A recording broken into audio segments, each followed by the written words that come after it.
தர்மபுரி மாவட்டம் பாலக்கோடு பகுதியில் சாலையின் நடுவே கட்டிலில் அமர்ந்தபடி 90 வயது மூதாட்டி தர்ணாவில் ஈடுபட்ட சம்பவம் பரபரப்பையும் சோகத்தையும் ஏற்படுத்தியுள்ளது.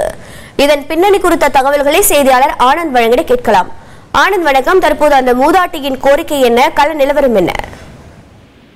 வணக்கம். கண்டிப்பாக, அதாவது தர்மபுரி மாவட்டம் பாலக்கோடு அடுத்த கூத்துப்பட்டி கிராமத்தைச் சேர்ந்தவர் இந்த 90 வயது பாப்பாத்தி அம்மாள். இவருக்கு முருகேசன், கோவிந்தன் என்ற இரு மகன்களும் ஒரு வள்ளியம்மாள் என்ற மகளும் உள்ளனர். மூவருக்கும் திருமணமாகி தனித்தனியாக வாழ்ந்து வருகின்றனர். கடந்த 50 வருடங்களுக்கு முன்னரே மூதாட்டியின் கணவர் இறந்து விட்டதால் பாப்பாத்தி அம்மாள் பூப்பத்து கிராமத்து தனியாக வாழ்ந்து வந்துள்ளார். கடந்த 5 வருடங்களுக்கு முன்னர் வயது மூப்பின் காரணமாக தன்னை கவனித்துக் கொள்ள முடியாமல் பெற்ற மகனையும் மகளையும் நாடி சென்றுள்ளார்.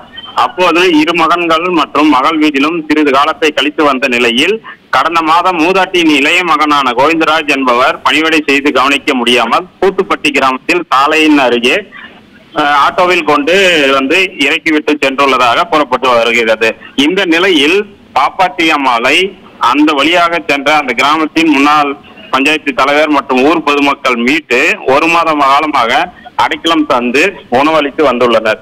தற்போது வயது மூப்பின் காரணமாக பெற்ற பிள்ளைகளை சேர வேண்டும் என்ற பாசத்திலும் மூதாட்டியின் வேண்டுகோளின்படி ஊர் பொதுமக்கள் அனைவரும் ஒன்று சேர்ந்து இந்த மூதாட்டியை பிள்ளைகளும் சேர்க்க வலியுறுத்தி மகேந்திரமங்கலம் காவல் நிலையத்தில் புகார் அளித்துள்ளனர். ஆனால் புகார் அளித்தும் கடந்த 1 மாத காலமாக எந்தவித நடவடிக்கையும் எடுக்காமல் காலம் தாழ்த்தி வருவதாக கூறி இந்த மூதாட்டி இன்று திடீரென வெள்ளிச்சந்தை 4 ரோட்டு பகுதியில் கட்டில் போட்டு தர்ணாவில் ஈடுபட்டதால் இப்பகுதியில் சிறிது நேரம் பரபரப்பு ஏற்பட்டது.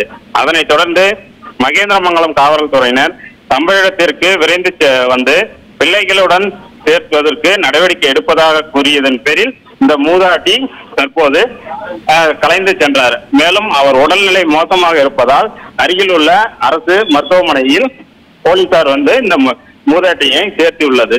பெற்ற தாயை வந்து நடுரோட்டில் விட்டு சென்ற சம்பவம் பெரும் பரபரப்பை பகுதியில் ஏற்படுத்தியுள்ளது. உங்களுடைய தகவல்களுக்கு நன்றி ஆனந்த். செய்திகள்